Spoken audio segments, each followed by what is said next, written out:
Hey guys, welcome back to Vertical Momentum. I'm your host, Richard Kaufman, also known as the Comeback Coach. Guys, if you want to be inspired, this episode is the episode for you. My friend John is one of the most inspiring people I have ever met. He's a magician, he's a TEDx speaker, he's an author, he's a Swiss Army knife of positivity, but he's also a TEDx speaker. So we're going to be talking about the magic of overcoming adversity. And if you stay and listen to this show during this episode, we're going to be able to get you something that you can have for free from Mr. John today. John, my brother, welcome to the Howdy! show. How are you? I'm awesome. Glad to be here. I love it. So, my first question, John, is what is your definition of resiliency? Resilience is a measurement of how quickly you can recover from adversity. That's basically, everybody has resilience in them. Some people take 20 years to become resilient. Some people can do it overnight. And the more you exercise that resilience muscle, the more resilient you become, the more you're able to get out of your own way and deal with adversity and wipe the dirt off your knees and elbows and just get back to living life. I love it. So give us a quick down and dirty. Where did you come from? Where did you grow up? And how did you become such a force like you are today? I grew up in Southern California in Los Angeles, suburb of Los Angeles. Born to two great parents, single, only child. Had everything I needed. Upper middle class family. Went to a ritzy private school, kindergarten through 12th. Got involved in theater. Learned how to think creatively. Just was, living life, enjoying myself. Got into college, followed the passion of doing theater. Computers were always interesting, so I started a computer consulting company out of college. And everything was going great. I had great life experiences, great circle of friends, really loving relationship with my parents, a girlfriend, nothing. I didn't need anything. And then, unfortunately, in 2002, I was diagnosed with a brain tumor. And that was a shock, especially when I was meeting the surgeon for the first time. And he had no bedside manner. And he put my MRI up, looked at it, called a neurosurgeon in. Neurosurgeon came in, looked at it. The neurosurgeon left, and the doctor said, "Okay, John, you have a 4.5 centimeter acoustic neuroma. It is killing you because it's displacing your brainstem." I pushed another patient, and we are scheduling surgery in 4 days, and left the room. So, because I want to just go back because, what is it like getting that news? It goes through one ear and out the other. Okay. I remember sitting on the examining room table with the tissue paper under my bed, squirming, and hearing the rustling of the tissue paper. And the surgeon not having any kind of compassion or bedside manner was a shock. And me, I live my life that it's better ask for forgiveness and permission. So I left the room. I heard his voice. I followed the voice to a little room. He was sitting inside the room on a stool, recording a thank you note to my general practitioner that had referred me. And I opened the door and looked down at him. I said, "Sir, we were not done." And I drug him back to the examining room. You got to be your own medical advocate nowadays. Doctors, surgery centers, hospitals, they deal with so many people. The squeaky wheel gets the grease. And I didn't care if I pissed him off. We're talking about my life now. We're talking about a 14-hour brain surgery. And he needed to answer my questions. So we spent another half hour and said that, there'd be time for me to come back and ask more questions. So I left and I met my parents for lunch, and they wanted to know what had happened. And I didn't remember a thing he said. Did he say it was going to be a 4-hour surgery or 14-hour surgery? Did he say how long it was I was going to take to recover? I mean, I was a basket case. All I had the time to do was put my affairs in order, get one of my employees to agree to take over the business for, who knows, a month, 2 months, whatever the recovery time was, and get ready for surgery. My dad drove me down the night before surgery. I checked into the hospital room. They ran some blood tests. I tried to get a couple hours of sleep. 6 a.m. on the dot, the orderly came in, said, okay, get naked, get on this gurney, and we'll cover you with a sheet. And here we go. And I'm rolling on this gurney, and all I can see is the rows of fluorescent lights, as I'm passing, and my light is starting to go in front of me. I don't know what's going to happen, And we get to the surgery prep area, and the nurse says, okay, John, do you want me to shave your head before you go under or after? And I was like, after, please. And she smiled and said, okay. And the next thing I know, I'm going, and they're saying, okay, start at 5 and count down. 5, 4, 3, and I'm out. Next thing I know, I hear these voices, John, John, John. I was like 20 meters deep in a pool, trying to swim to the surface, trying to regain consciousness. And I don't know how long it took. It seemed like 10 minutes, but it was probably only 2 minutes. And when I finally came to, my dad was sitting on the bed holding my hand. But I looked around the room and I didn't see my mom. So I asked my dad for my glasses, and I started putting on the glasses and realized that I couldn't because my head was bandaged. So I had to kind of cockeyed put the glasses on. And then I saw my mom, and the look on her face was one of horror. She was thinking, what did these butchers do to my poor son's face? And yeah, he had mentioned that there was a possibility of some facial weakness, but he didn't really say that was going to happen. He didn't prepare me for really what it was going to be like going through life for the rest of my life, not being able to hear out of my left ear. I have full feeling in my face. It's just I can't move the left-hand side of my face. But I think, as I look back and I go over those times and my journey of hiding for 12 years, it was that moment, that pivotal moment where I was sitting there looking at my mom's face. There's always that story, you have a face only a mother can love. Mm. Well, my face, my mother didn't even love anymore. So how was I supposed to love my face if my own mom didn't love my face? And that's where my spiral started. And I went home and started recovering and had a complication and had to go back to the hospital for another small surgery and come back to home. And I'm like, okay, I can relax and try to heal. And whenever you have brain surgery, it takes the energy way out of you. It was a 14, 15-hour surgery. Now, did you have, because I have a traumatic brain injury and I have memory issues. Did you have any memory issues? I did not have memory issues. Thank God for that. Yeah. But, life moved on and I coped. Fortunately, the dizziness that brought me in to get surgery was gone, which was a relief.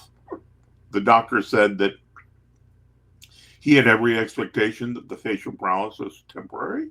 So that gave me hope. So I stayed at home running my IT company, talking to people on the phone, and just waited for the face to come back. I got rid of all the mirrors in my house because I didn't want to be reminded of my facial paralysis. And so once a day, once every couple of days, I go into the mirror and try to smile. And nothing would happen. And I said, okay, we'll try again in a couple of days. And every time I go back to the doctor, that was the first question I asked him. And he said, John, you just got to be patient. No one knows how long it's going to take, but I have every hope that your face will come back. And the longer it went, month, 6 months, 12 months, on my 18th month doctor visit, my doctor wasn't there. And I saw another partner in his medical firm. And of course, my first question to the new doctor was, so when is my face going to go back? And he had my file in front of him, but you could tell he wasn't prepared and he hadn't read it. And he said, so John, well, how long has it been? I went, 18 months. He goes, 18 months? Why'd you wait so long? And I said, what do you mean, why did I wait so long? I've been coming back to your partner every month for 6 months, every 6 months for a year, and now this is my 18-month appointment. What do you mean? I was angry. I was livid. And all this doctor could say is, oh, sorry. Because at that point, the attachment points of the muscles to my face had atrophied. So even if they could do some kind of nerve surgery to extend the nerve, it wasn't going to work. And so that's when then I really realized that I was going to be permanently paralyzed. And I hid for 12 years, something like that. And after I got so bored, I hit rock bottom, I turned to playing semi-professional poker. Because in Los Angeles, there are all sorts of card casinos. And I realized that sitting at a poker table, no one cared what I looked like. They just wanted my money. Yeah. But I started establishing friendships with these degenerate gamblers who were there 14 hours a day, every day. And that's not who I wanted to surround myself with. So I backed off the gambling and then started practicing magic. I'd done magic as a kid, and it was always a hobby that brought me joy. So I started performing magic. And I joined a private club in Hollywood called the Magic Castle and auditioned, and they accepted me, and they gave me a gold pin to wear. And slowly but surely, I started doing a trick here or there. But when I would perform at the table, people were distracted by my face, not in a bad way. They were just curious. I wonder if he had Bell's palsy, or did he have a stroke, or what? He's kind of a big guy. Maybe he had a stroke. I don't know. But what happened is that distracted them from enjoying the magic, from being in the moment. So when that dawned on me, I changed my presentation, and I said, I would open my show. Hi, guys. Glad to have you here. My name is John. I'm doing magic all my life. But in 2002, I had a brain tumor. And when they cut off my head, they traumatized my facial nerve, hence the paralyzed face. But something happened to me when I was on that operating room table. Now, I'm not sure what it was because I was unconscious. All I know is I recovered. Well, I realized I had acquired some new skills. And then I pause. And I wait for my audience to get on the edge of their seat, wanting to know what possible skills I could have acquired from having brain surgery. And I look to my right and my left, and it's like the biggest secret in the world. And I lean in and I whisper in a loud voice, guys, I am able to visualize people's thoughts. And in that moment, I turned my biggest life challenge into a superpower. Because now I had these things that I could do because I had surgeons in monkeying around with my brain. And so that answered the question that my audience didn't have the guts to ask, but were distracted by. So now they know why my face is paralyzed. So they can forget about it and enjoy the magic. And I realized that my magic is, I'm the conduit. My magic is not about what I can do. I always made the magic about the spectator, what they can do. They think of a card, they pick a card, they write something down and I predict it, whatever. It's about the audience. And I learned very early on to use people's names. That's the one word in everyone's vocabulary they fall in love with. Yeah. Richard, Yes. Don, Yep. Manny, Mo, Jack, whatever it is, Yep. their name. And you say their name enough, you can't help but engage them. Yeah, because it makes them feel heard. It makes them feel valuable. That they're alone. It's a conversation just between them and I. Yeah. And so my strength started to come out, and people identified with my struggle and saw my transformation and grew strength from seeing me on the other side of that adversity, having built resiliency in my life. And they were attracted to me, not in a physical, sexual way, but in an emotional, like, wow, John's figured it out. If John could do it, I can do it. I want some of his magic juice. And that's when my conversations with people and my relationships really started to get strong. People looked for me for inspiration. And all I was doing is being my authentic self, saying, yeah, my face is screwed up, period. Nothing to do about it. If you don't like it, you can turn around and walk away. But I'm going to be proud of it. I'm going to wear it like a badge of honor. In my TEDx talk that I did that now has 1 million views, I love, by the way, I've watched it 3 times. I loved it. I have 1,000,003 views. But anyway, no. The idea, when you do a TED talk, the idea is one message, one idea.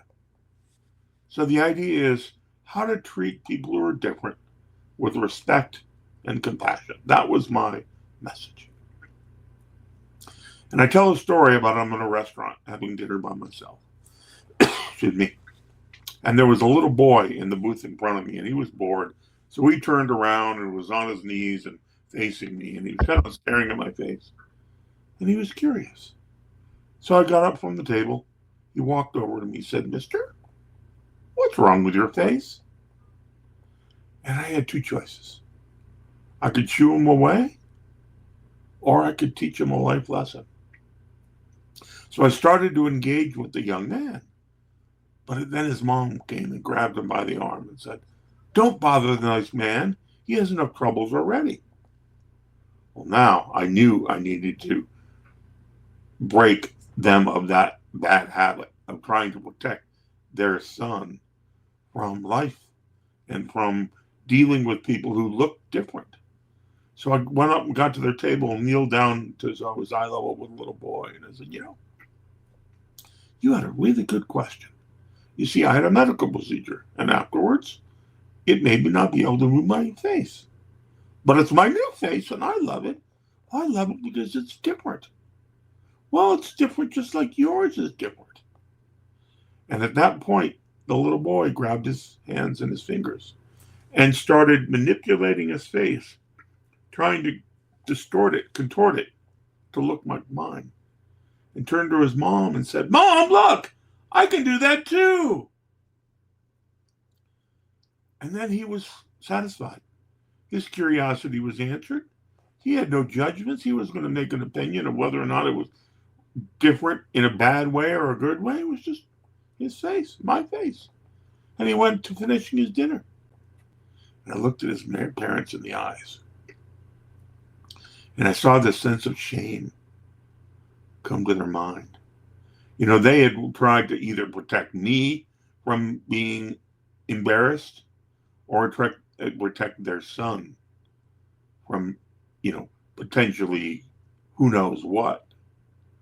But in that moment, I think their parents realized that I had provided their son with a valuable lesson that they had neglected to share with their own son, which is treat everyone equal, no matter what they look like. They're overweight, they are balding, they have a big nose, they have a scar, they are blind, they walk with a limp, whatever it is. They are who they are inside. The outward appearance doesn't define you. You don't want it to. And that's when I coined the phrase, being different is your superpower. And so the more I performed, the more magic happened within me to make me start to learn how to love myself again. You know, my mom showed immediately after surgery that I wasn't lovable. No, she didn't do that on purpose, but it was just her instant reaction. So that traumatized me. And it took a long time for me to remember and realize that was that pivotal moment in my life where my own self-confidence was eroded. And I had two choices. I could let it continue to erode my self-confidence, or I could break out of that shell and celebrate my difference as opposed to hide from it. Now, let me ask you a question, because a lot of people that watch our show, we're veterans, first responders. A lot of us get hurt on duty. A lot of us don't come back the way we left. Like for me, I'm 60% blind, and so I have to walk around with a white cane a lot of times.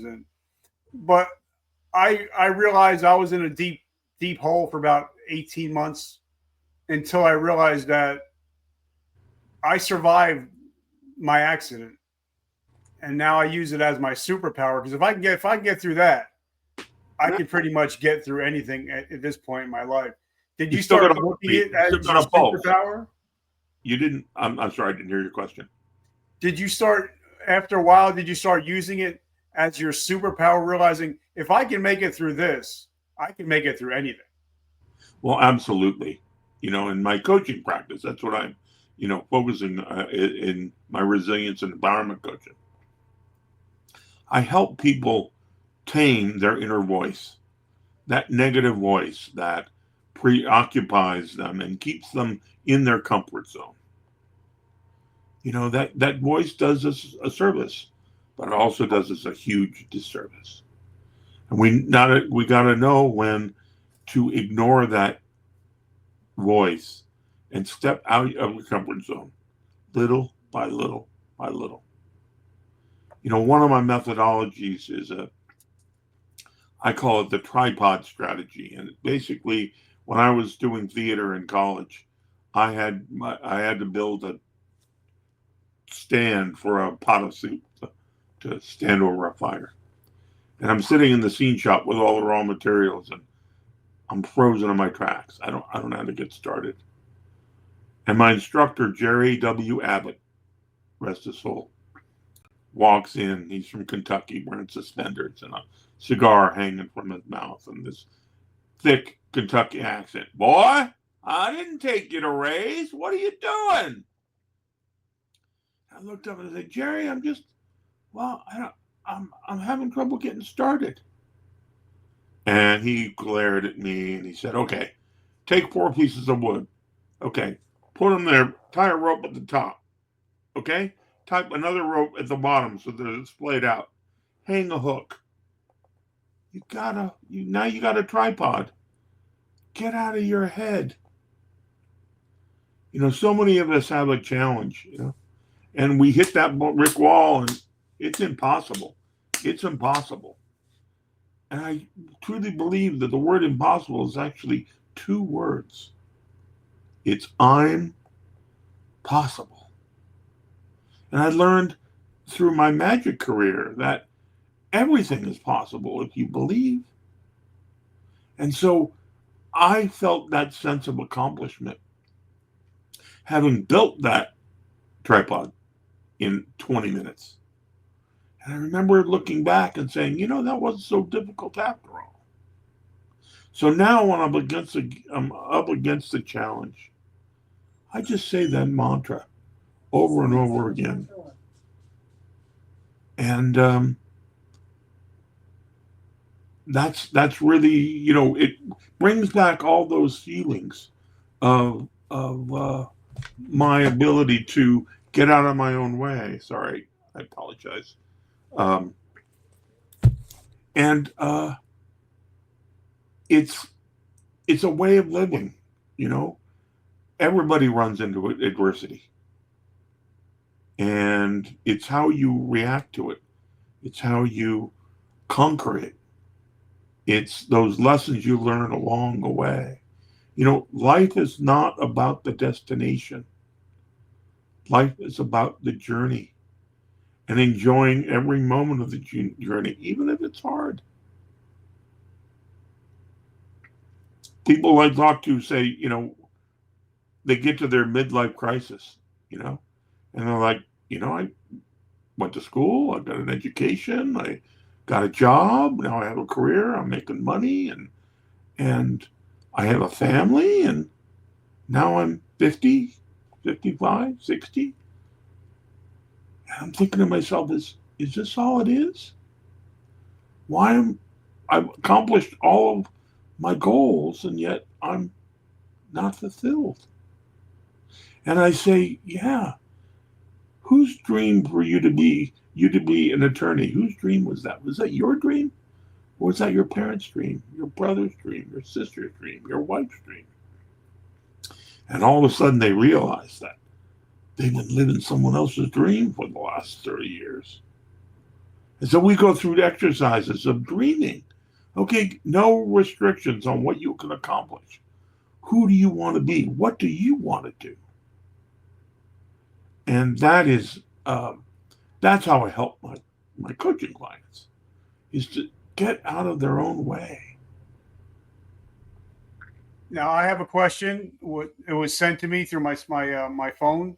A gentleman named Michael Okay. said, John, I'm 56 years old. So you just mentioned being over, people being over 50. How do I deal with imposter syndrome? Good question. You need to believe that you are good enough. You need to understand that, not intellectually, not up here, but here. And as long as you give it your best, as long as you put in effort, you will succeed. Because I don't believe in the word failure. Failure is just an opportunity to try something else, try through a different path, a different lens. But you have the power within you to be whomever you choose to be. It may not be an easy road, and that road can change. You go have a path and you have a dream, and all of a sudden something else comes into your life and takes you on a detour. That detour can be exciting. Follow it. You might find joy on the other side. I believe, people say, all right, John, what's your meaning of life? My meaning of life is to live every day with as much joy that I can bring myself and others through my storytelling, through my magic, through my coaching, through my speaking, to make them understand that they are powerful. Well, thank you, Michael, for your question. Yes, thank you, Michael, for showing up all the time. You're always here. You're always learning. So show us your book again and how they can get that book while we're sitting here conversing. So here's the book. And you notice the foreword was written by my good friend, Jamie B. Curtis. I love it. She's been a long-time supporter. She is in a documentary they filmed about me that won a couple of awards called John's Ultimate Illusion. You can look that up on YouTube. It's a 15-minute documentary of my journey from before diagnosis to the diagnosis to the coming to understand that I was worthwhile, and all the amazing things. I live my life with the philosophy that it's better to ask for forgiveness than permission. And yeah, that's bit me in the ass a couple times, I have to admit. But it's also given me some of the amazing opportunities I would never have received if I didn't just go and do it.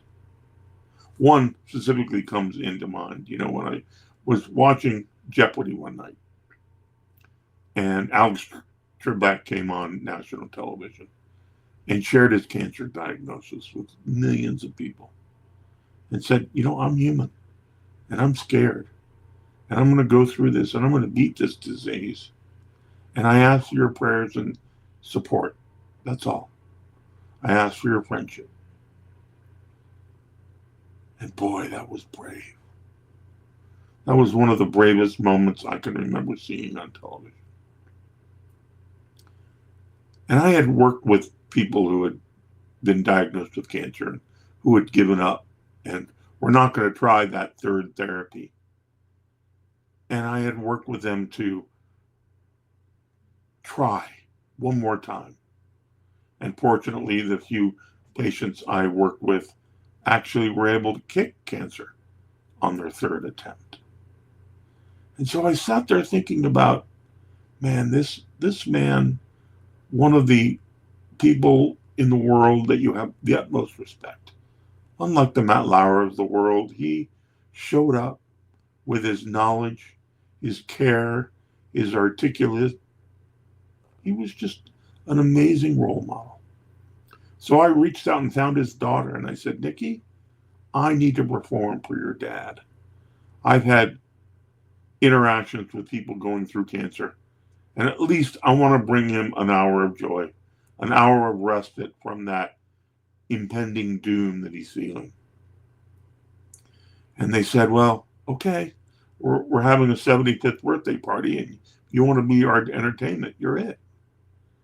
And I was jazzed because I had an opportunity to change a life. And that's how I approached it. So I wrote a completely brand new show. And if you go to my website, johnkippen.com, and you go to the magic section, you'll see some clips of videos me performing for Alex Trebek. And then the show ended, and Alex and I went into another room. And I shared with him that I had reached out to his family. I wanted to be the one to bring them some joy, bring them some entertainment, and say that his life's work mattered. And he started crying.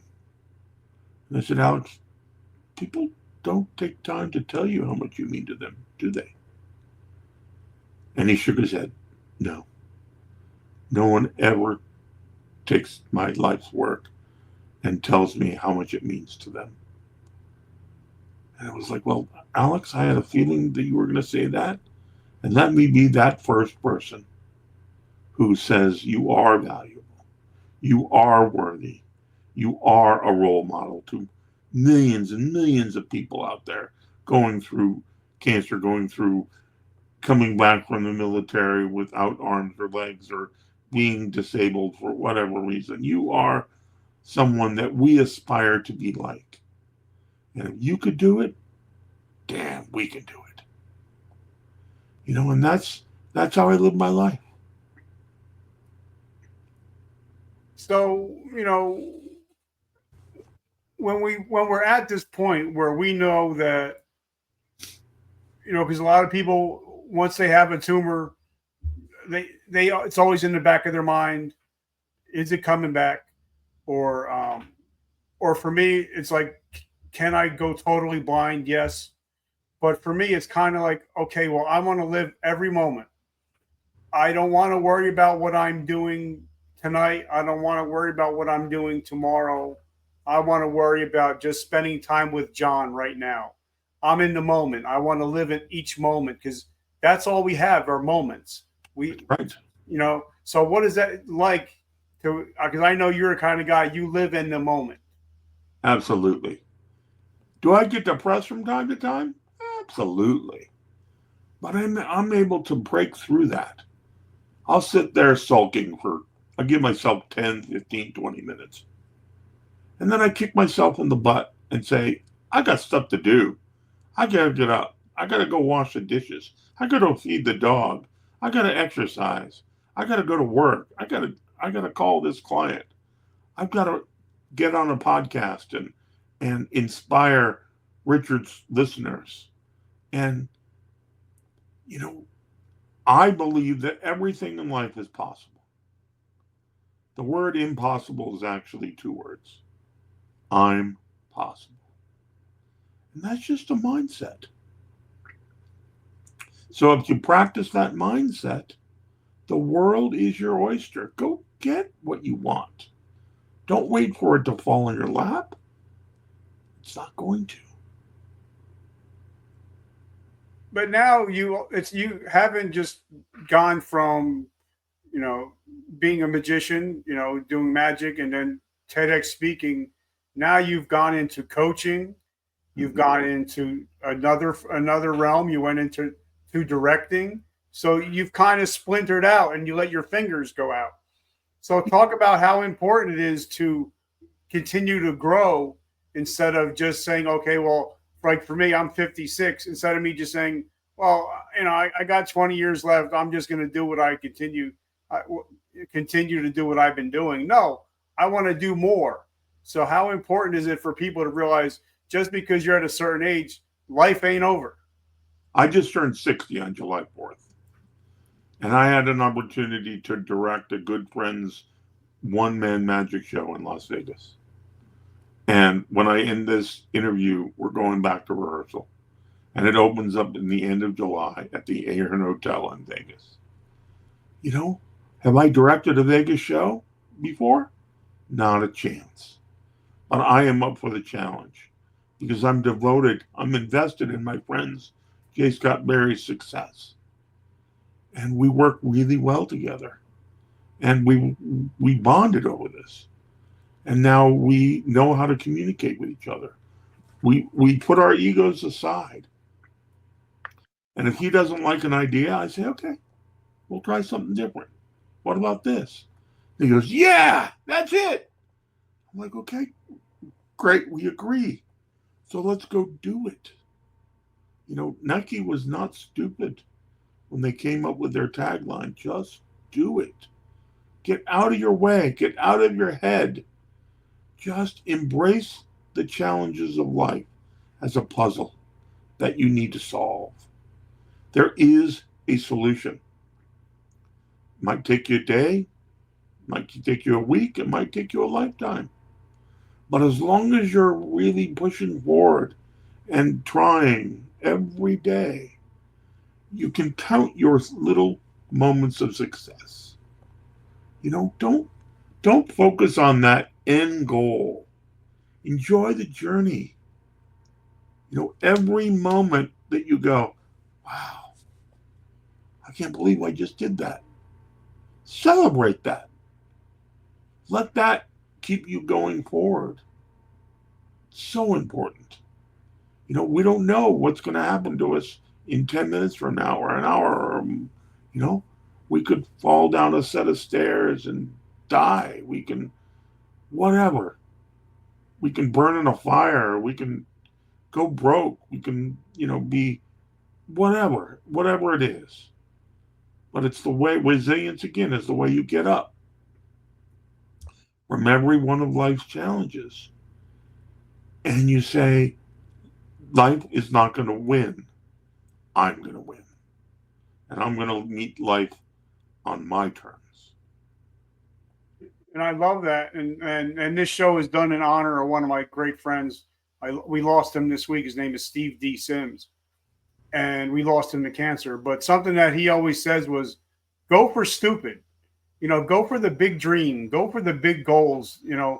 And I think a lot of us, especially as we get a little bit older, we're afraid to kind of get back in the ring or try to, get back on the diamond and start trying to hit home runs again.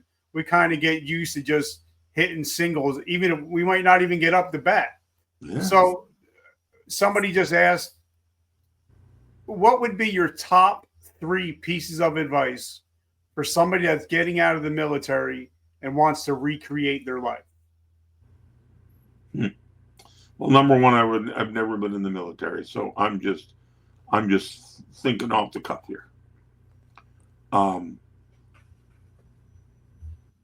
Celebrate your accomplishments. Be proud of who you are. Be proud that you served our great country, no matter what challenges you had. Number one, wear your pride. Don't shy away from people. Don't let other people's opinion of, you fought for the wrong side, or you got involved in this military conflict that wasn't politically correct or whatever. You represented our country. And for that, you should be proud. Wear that patch. Wear that medal with honor and pride. Not everybody can say they did that. There are a lot of people who dodge service. You chose to fight for our liberty. You chose to fight for our country. That is something that you can take to your grave being proud of. That's number one. Number two, I'm a big fan of dreaming. As a kid, you grow up with your parents and they have a friend come over. And the friend says, "Okay, John, what do you want to be when you grow up?" And you go into this land of make-believe. "I want to be a policeman." "No, I want to be a fireman." Wait. "I want to be a rock star."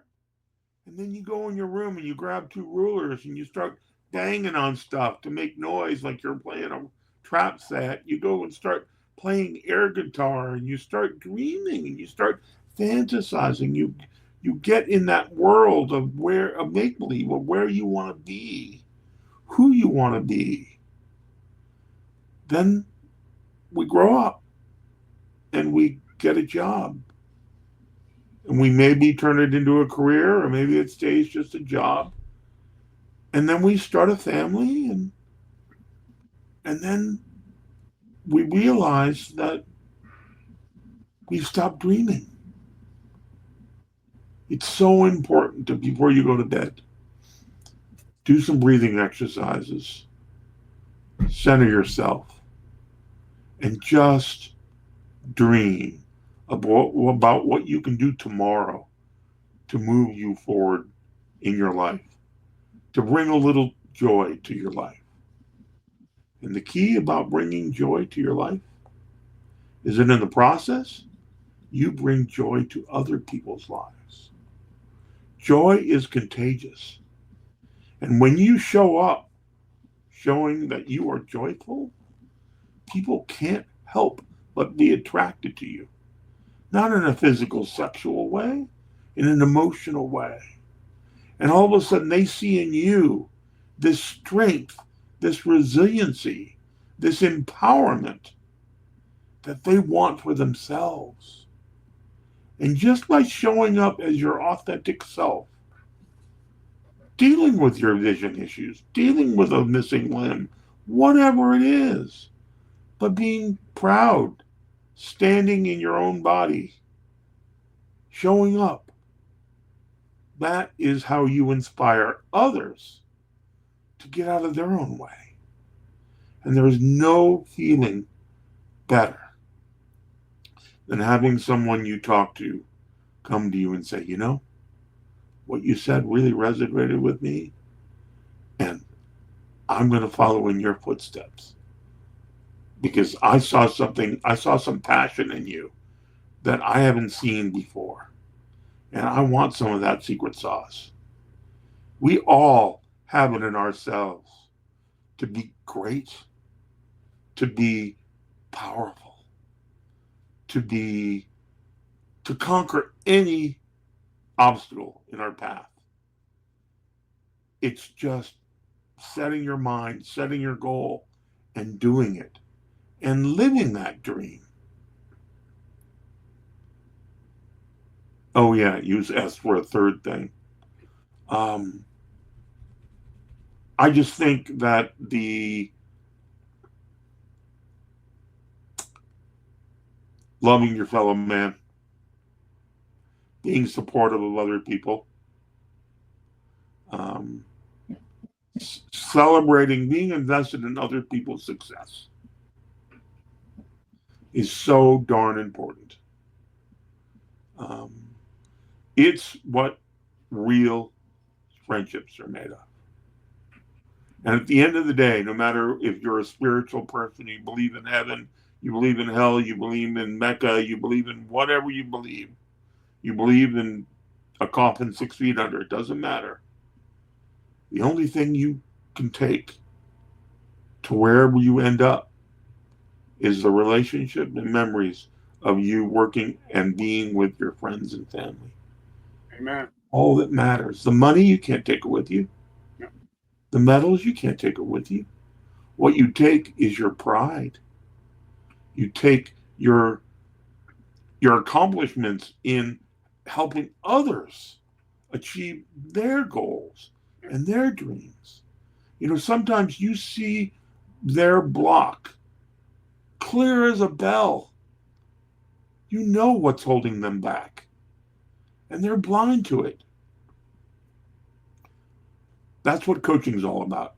I help people find their black spots in their vision. I love it. So now, how do we? First of all, where do we find your TEDx talk? Where do we find your books? And how do we, if we want to get coaching from you, how do we get in your ecosystem? Well, you can post a message on this podcast. I'll be checking the comments. You can go to John Kippen, KIPPEN.com. That's our master site. It'll take you to my speaking website. It'll take you to my coaching website. My email is john@johnkippen.com. You can send me a message. When you do, be respectful, though. Yep. I spend a lot of time posting on Instagram, and I get a lot of haters. I get a lot of people, wanting to tear me down because I'm sharing strength. And instead of embracing it, they're like, oh, this guy doesn't know what he's talking about. This guy hasn't been through my adversity. He doesn't know what he's doing. Just reach out. A conversation. That's all I ask.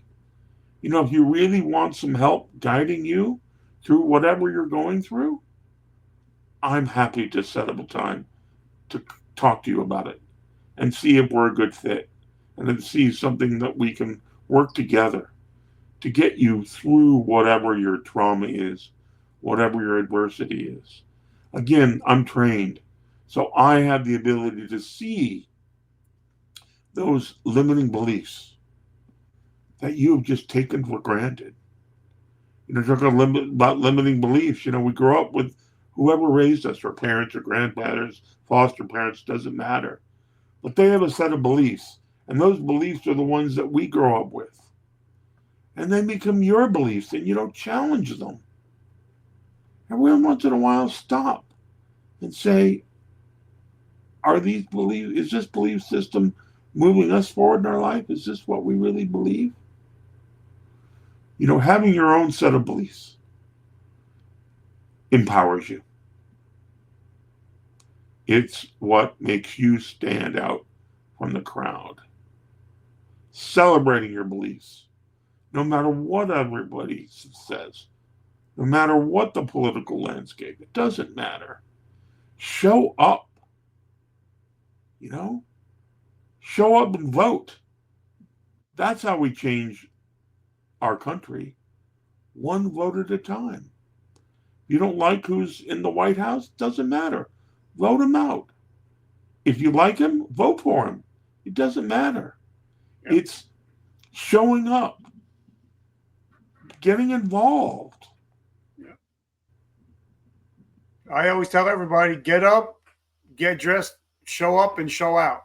And that's the best way you can start living a great life. Yeah. John, my brother, I'm so grateful for your friendship. I'm humbled and grateful that you come on the show. You've inspired me to become a better man, a better father, a better husband, a better businessman, better podcaster. So I just want to personally say thank you so much for your friendship and for being such an inspiration. I've done a lot of podcasts. I've probably done 30 or 40 podcasts as a guest. but you invested in my success. You really showed that you wanted to share my message with your listeners. It wasn't about you. It was about me and my message. And boy, you don't know what that means to me. Because again, I'm there to help your listeners and the world get out of their own way and start enjoying life. Start stepping outside of that comfort zone, even if it's only an inch outside that comfort zone. It doesn't matter. It's making that effort. That's all we can ask of each other. I love it. And guys, make sure you check out John everywhere. His Instagram is awesome. I was on it all day today. I was watching some of his previous podcast appearances, some great shows that you've been on, and I'm humbled to be one of them. And guys, as I end my show every day when I'm on my show. Before you do, sorry to interrupt. No, go ahead. For the free gift, the copy of my book, digital copy, go to johnkippen.com/free gift.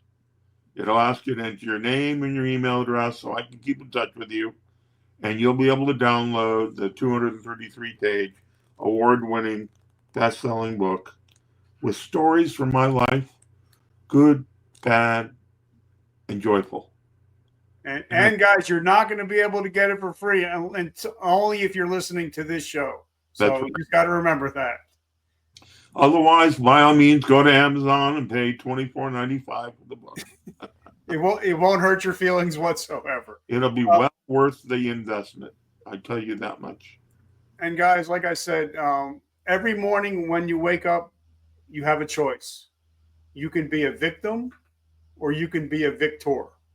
And if you listen to this show, you're no longer victims of your past. You're victors of your present and your future. And like my t-shirt says, I win, you win, as long as you show up and show out every day. Like John says, you're going to win. So guys, remember, vertical momentum, the only way to go is up. I love you guys. John, my brother, thank you so much. You're truly amazing. Thank you. Have an awesome week. And I guess you got to go do some directing, right? I do. Go kick some ass, brother. Thank you very much.